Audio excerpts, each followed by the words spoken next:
Hello, welcome to a quick video in response to a comment posted on my video about this honing guide posted by Peregrine Studio.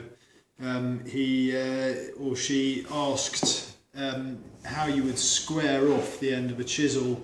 He's got hold of some old chisels and they're in pretty bad condition by the sound of it, and he wants to know how to square off the end before you start working on the whetstone.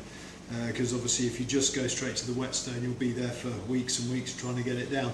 I did respond to that comment, but here's a quick video of the setup that I would use to do it. So this is just my normal Makita belt sander.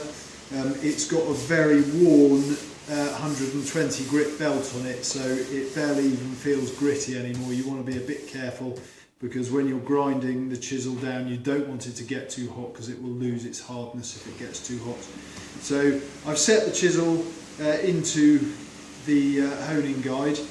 I've used my stock block for this one because it's a chisel that I've sharpened before, but if you were coming to it new, just pop it down on a flat surface, have a look from the side, try and make sure that the bevel is flat on the surface when you clamp it down in the guide.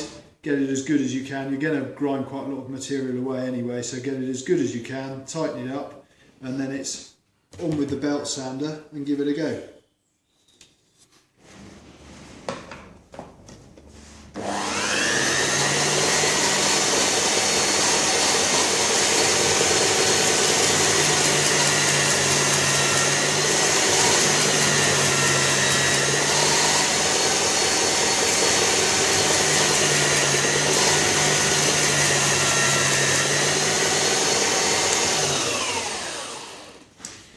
Now this one wasn't in too bad condition. I'd used it on some old floorboards, I think, on a job I was doing, and it had got a couple of nicks in it from some old nails.